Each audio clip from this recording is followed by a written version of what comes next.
Hi everyone, thanks so much for joining me. Stitching with Sue here. I thought I would just go ahead and do a separate video to show you once I stitch out the card, that if you watch the previous video, I'll put the link in the previous video to take you to this video and vice versa. So after you finish stitching, what do you exactly do with this to make it into a card? And I know I explained it, but sometimes seeing is believing. So here's the happy birthday card that I did yesterday. And I just finished videotaping the thank you card. So I'm going to go ahead, I'm going to remove it from my hoop. And put my hoop over here to the side.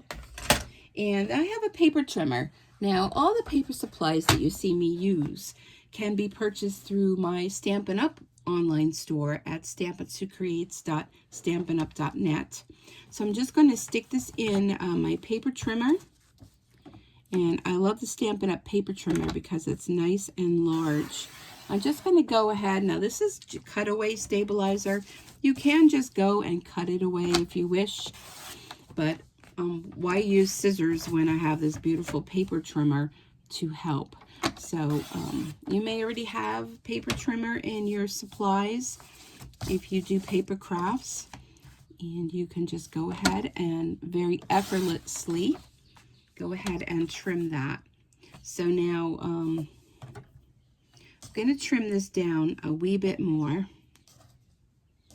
Trying to pick that up and I can't pick that up. So this right now is 6 inches, and this is a great trimmer because of the fact that there is an arm that comes out. Couldn't grab it. I'm having issues with grabbing things this morning. So this is 6 by 8. So I'm going to go ahead and I'm going to take off 1/4 inch on each side. So I'm just going to trim this down. Again, this is watercolor paper that I did this card on. And you can go back and watch the total stitch out step by step with no video editing. A little niche in the road, so to speak, when I was creating this card, and you'll be able to see that. Let me just take all that aside. And I'm not sure what size this one was. This one was a little bit smaller. So let me just take a gander here. So that was 5 by 7. And this one right now is, okay, so I'm going to take another 1/4 inch along the side. So if I took a 1/2 inch on around the sides, I would have been good. But, you know, every card is different depending on, you know, how you want to focus on your card. So I'm just taking another of a 1/4 inch off. Now the stabilizer is still on the back of the card, and that looks like that side. It's a little bit shorter. I don't know, did I already cut that maybe and I was chit-chatting? So I'm going to go ahead and trim just a wee bit more. So this is like 1/2 inch. I don't know, I'm not very good with math and rulers. So you trim it to how you want it to be. And to me, that looks good. Okay, so we have that. And what I'm going to do next is I'm going to pull in some scrapbook paper. Now yesterday for the card, the happy birthday card, I used this one. The great thing about Stampin' Up's paper is it has 2 sides. This is a retired paper from Stampin' Up that I have in my stash. And I don't know, I'm thinking that polka dot paper may be nice. So I'm just using up some of the scrapbook paper that I have. And just lay your card on. Yep, I don't like that. There's some blue. I didn't really use blue in my card. So let's just see. There is always black on the other side. No, I don't like that. There's a stripe here. Yeah, that's too bright. I'm still toying back with that original paper. You'll see there's some repeats in here. How about this one? No, I still like that polka dot one. All right, so I'm going to pull this one out. So this pack of paper was actually a free pack that you, well, not free, but it was a pack that you could purchase if you hosted a workshop and you had product that you can purchase with having a workshop. So it's not available anymore. It has retired, but there's plenty of cardstock out there. Okay, so if I were to do this at 5,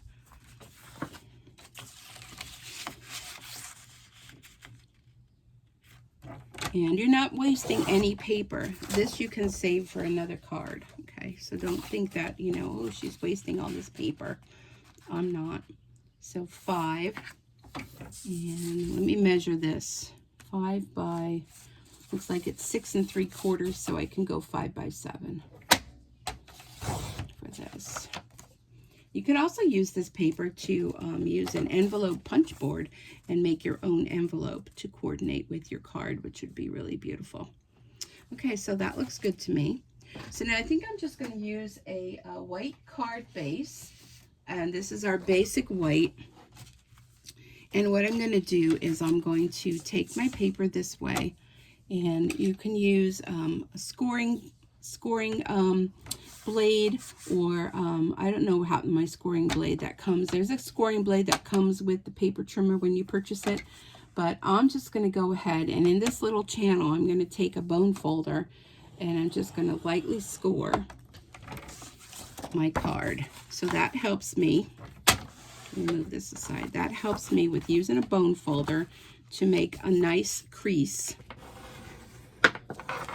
on my card, because sometimes if you don't do that, you get like creases on your card.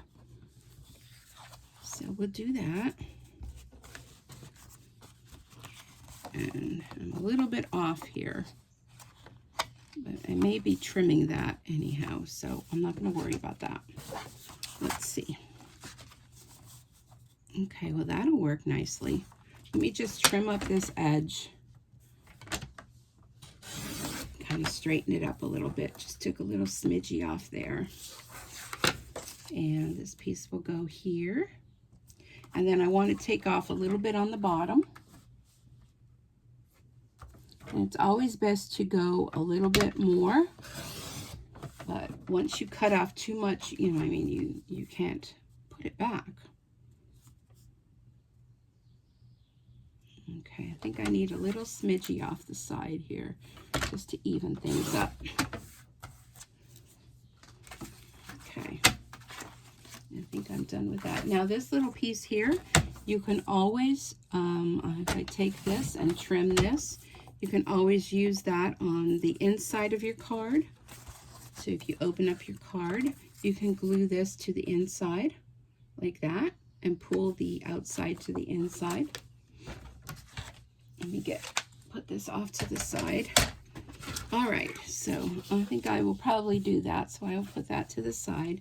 So now this card, you can use a tape runner. I think this one is almost out, so I don't want to use that. This is a tape runner, and you can go ahead and do a tape runner all along. I find because of all, I'm going to do the tape runner along here just to show you.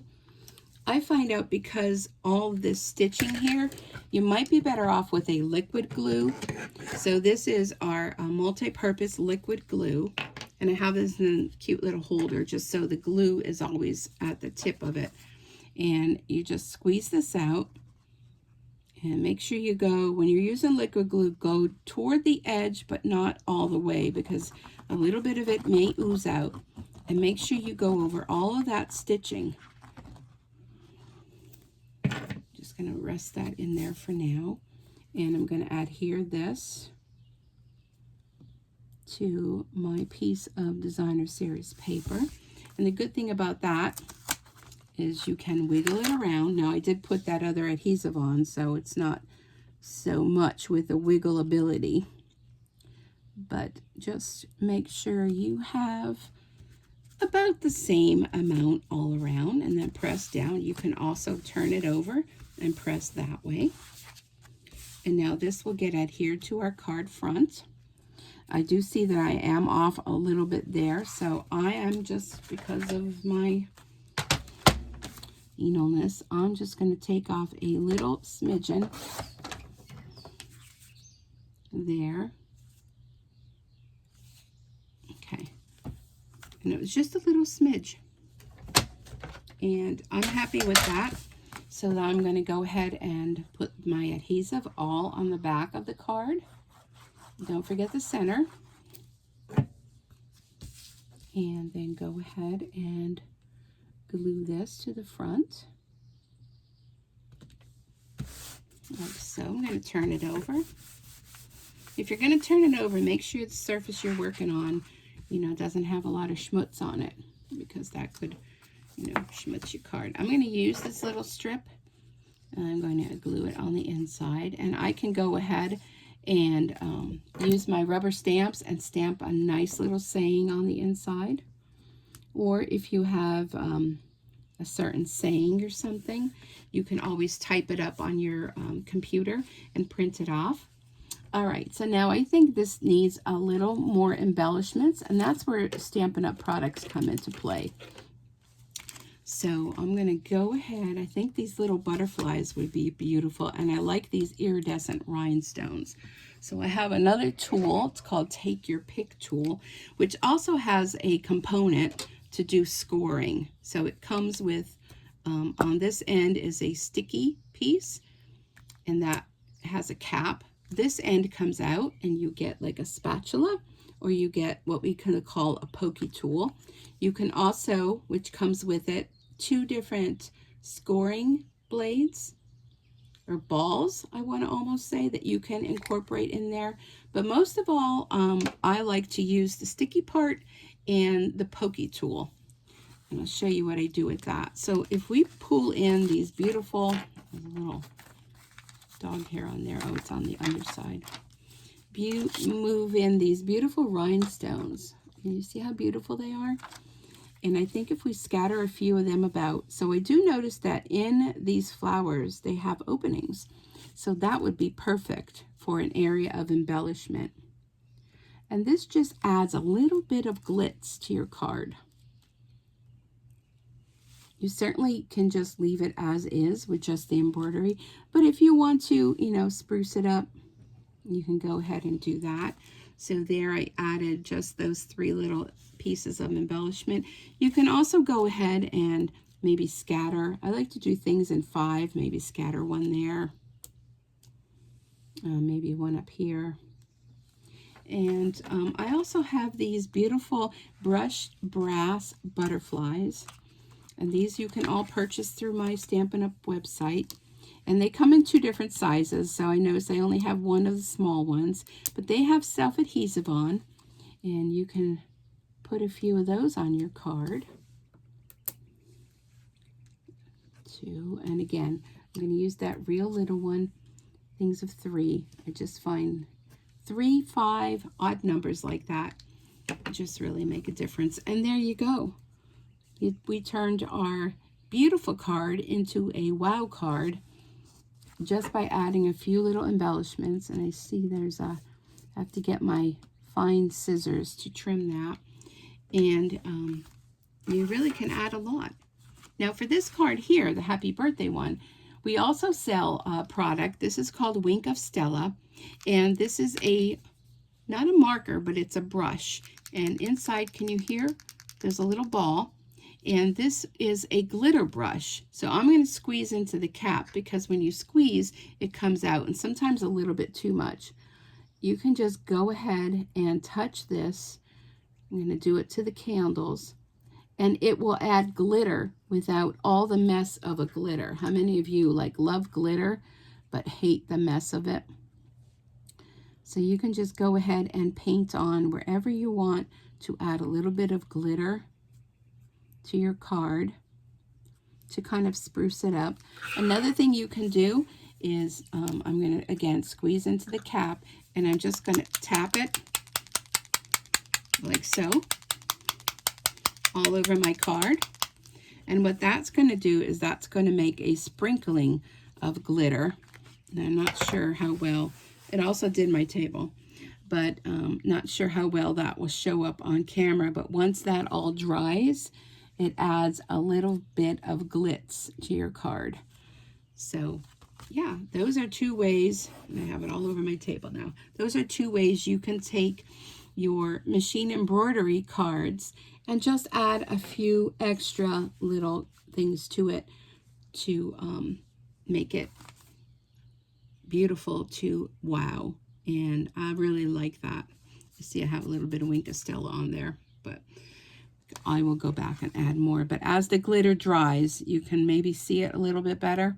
Just adds a little touch of glitter to your card without having the whole mess of glue and glitter falling off everywhere. And that's the Wink of Stella, it's called. So I hope you've enjoyed this technique of taking your, I'm trying to put it so you can see them, taking your card and how to finish it up once you've embroidered them and make them into something beautiful. And then, you know, you can, like I had mentioned earlier, there's an envelope punch board you can purchase. It's by We Are Memory Keepers, and you can make your own envelopes to correspond with your cards. So thank you so much for joining me. I hope you've enjoyed this. If you have, be sure to let me know. Please subscribe if you're brand new here. Help promote my channel so I can continue to provide you with free videos. So enjoy your day. Happy stitching. Bye for now.